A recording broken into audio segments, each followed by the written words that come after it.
Hello and welcome back. NFL DFS Slate Breakdown for Week 17. We are here. We're breaking it down. Now, this is my last big week of playing. I take Week 18 very light volume-wise, as it's just so crazy for me, and, it's a long season, so I just take it off. But we are digging into this one. But before we do, make sure to like, comment, and subscribe to our YouTube channel.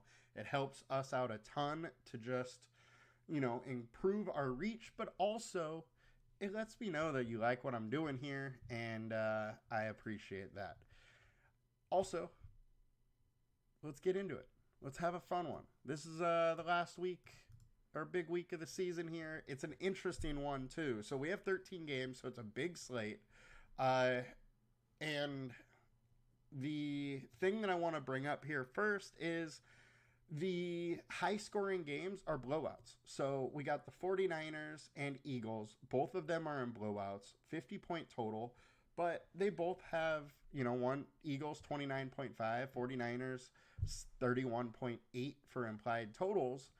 And, they're both like, almost 2 touchdown favorites or 1.5 touchdown favorites.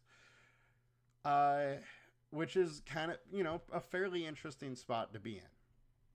After that, we got the Bills. Only a 40-point game total, but they have an implied total of 27. So another just big blowout. And then the Chiefs and Bengals. Chiefs have a 25.3 implied total, where Bengals only have 18.8. So once again, likely a blowout. Baltimore versus Miami is not a blowout, 24.8, and Rams 24.8. So those are, more so the teams we really want to focus on. And the alternative games that we want to are the quicker, faster paced ones. That being Saints versus Tampa Bay, Giants versus Rams, and Raiders versus Colts. So there's a couple interesting things that we're going to be able to dive in here and talk about here. So starting with quarterback. So the high-owned quarterback, we got Jalen Hurts, Brock Purdy, Tyrod Taylor. Look, I don't think anybody on this slate has the ceiling that Hurts does. The fact that he has this tush push and he's just constantly rushing for touchdowns, he can rush for 2 or 3 very easily. Now, one thing here is Jalen Hurts has been a little banged up for a lot of this season, so I wouldn't be that surprised in a game that they don't really need him to rush, that they rely a little bit more on maybe DeAndre Swift. Now, he could totally rush for a couple touchdowns, Jalen Hurts that is, just because of the tush push, so I think he's got to be in your player pool, but I don't totally love playing him, and I kind of am interested in going Swift instead of him, but it's risky. It's tush push risky, or sorry, brotherly shove risky. Then we got Brock Purdy. So Brock Purdy, only 7K, and I am super intrigued by Purdy. Commanders defense has been absolutely terrible. And Brock Purdy just came off his worst game of the season. Now, I don't think that game was as bad as it looks on paper. Yes, he had 4 picks, but I think only one of them was a really, really bad throw. He did have some poor luck as well. So I like the 49ers. I would expect Kyle Shanahan to want to bring up Brock Purdy's confidence once again. And they're not going to take their foot off the gas at least well into the third quarter. So, the 49ers regularly are putting up 30, 40 points, and I would expect this is a spot they do it once again. So Purdy's interesting. It's just, do they rush him or do they throw him in? Tyrod Taylor is just super cheap. The spot is okay. It's a faster paced game. Tyrod, he really just needs 2 touchdowns and 20, 30 yards rushing, and for that price point, he's possibly optimal. Baltimore versus Miami. So this game's interesting. My issue with it is Miami is super beat up. Now, Lamar Jackson can absolutely get there, but I I just don't have a great feeling about this game, and I think there is a chance that it might underwhelm a little bit. But Lamar could actually get there. Jarrett Stidham going versus an absolutely terrible Charger D. And he's getting the start. We saw that last year, week 17. He had that wonder. So who knows? Maybe he can do it again. Now, some other guys that I think are kind of interesting. Brissett is going to have to throw a ton, and he's super cheap.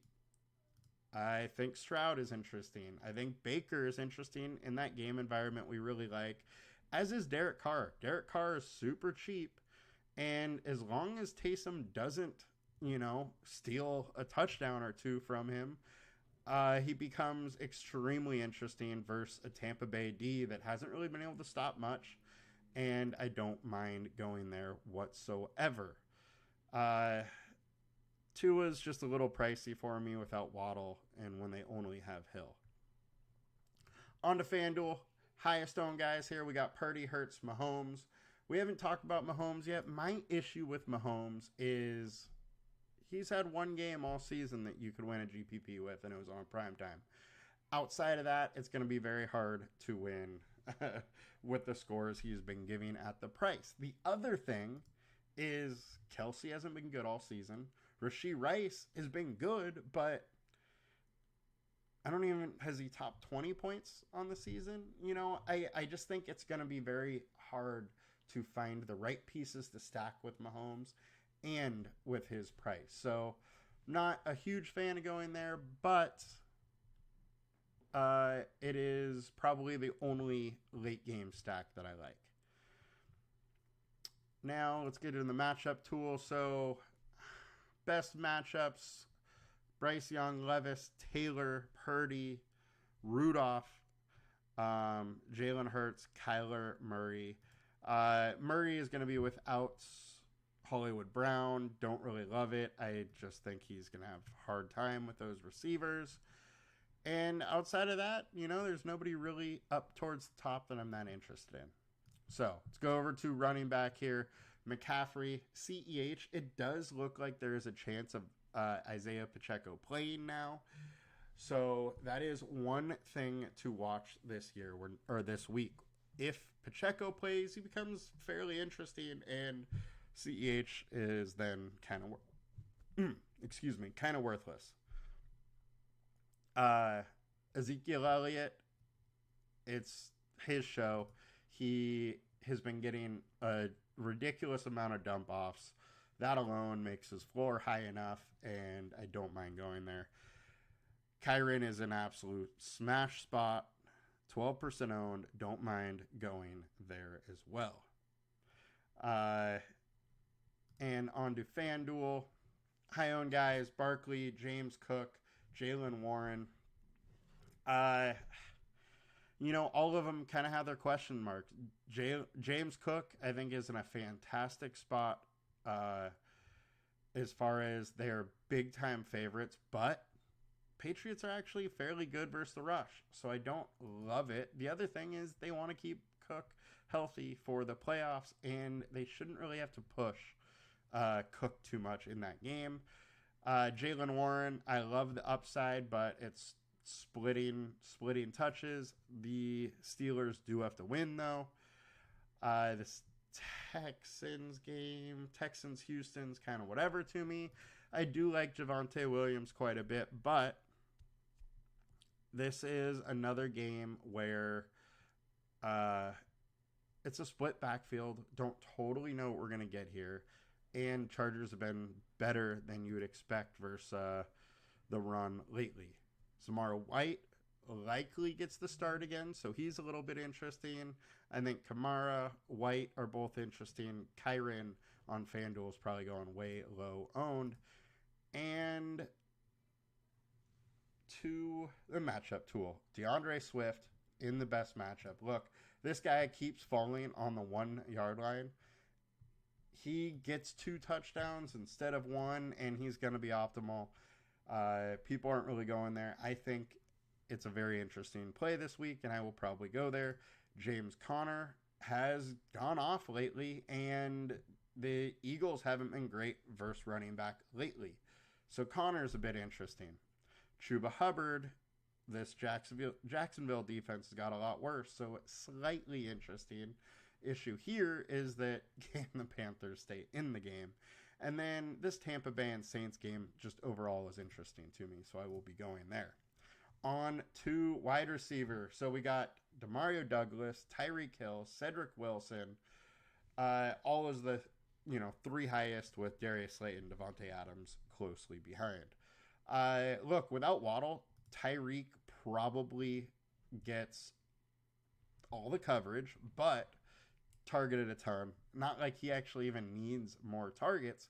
He had 14 last week versus Dallas. If he's in that 14-15 round range again, he's likely having a really good week. So I think without Waddle, his floor is much higher, and he still obviously has a giant ceiling. So I like him.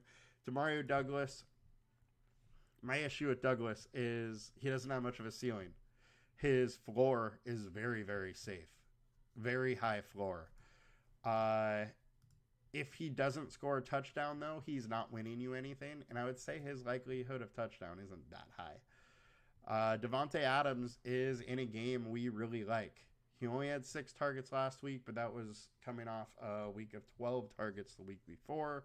Would not be surprised whatsoever in a little faster paced game that he gets back to that 12, so a bit interesting. Now, getting over to FanDuel, high-owned wide receivers here. A.J. Brown, Stephon Diggs, Devontae Adams, DeAndre Hopkins, Calvin Ridley.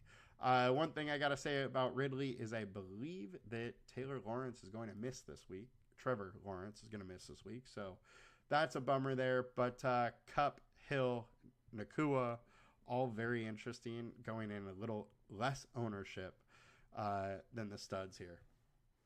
Obviously, the 49ers receivers, the Eagles receivers are both very interesting. Nobody has higher ceiling than those guys this week. It's a spot where very easily you could have, 2 big plays and break the slate. So don't mind going there. I really do like this Saints and Tampa game. Don't mind, taking Olave and Evans with a running back on the other side or one of the tight ends, something like that. But at least a mini stack of that game if you're not going to stack the quarterbacks. And into the wide receiver matchups. We'll start on wide receiver 1. Hopkins comes in a great matchup that Cooper just absolutely nuked. Looks like Will Levis is going to be back. And Will Levis was the one that kind of unlocked Hopkins, so he's slightly interesting. Debo, Ayuk, both in an absolute slam spots. Love them. They're not getting the ownership they should. Wilson's in a good spot. He's cheap, but I have big time reservations on Wilson. I do, however, like Greg Dortch. I think he's fairly interesting for the Cardinals this week and super cheap. Feeling for a Thielen. He is just fine. Deontay is fine. Olave, I love. And wide receiver 2, top matchups. Nakua's here. Rondell Moore.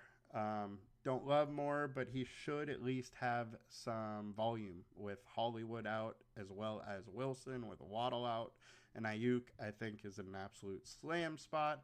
Ayuk and Debo are pretty much 1A and 1B, so you could use them either way there. Greg Dortch, who I talked about, the very top of wide receiver 3.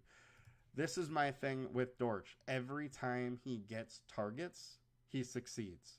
Look, 8 targets, 11, 9 targets, 10, 5 targets, 1. He's 5,200 on FanDuel, but he's 3K something on DraftKings. I'm super intrigued, and in a spot where he's likely going to get targets because Hollywood's out, I like it. Every time he's been wide receiver 3, he's done pretty well. Now, tight ends, high-owned tight ends. So, we got Gerald Everett, Travis Kelce, Trey McBride. Look, I think Trey McBride should be the highest owned. His target shares have been Kelce-like. 9.3 targets per game over the last 4. Very, very interesting. If you look at Travis Kelce, 8.4 on the season, 7.3 over the last 4. Now, could that bounce back to, the normal Travis Kelce this week? Absolutely. But it's not who we've been used to for his career. And Trey McBride, cheaper, and I would say looks a little more interesting.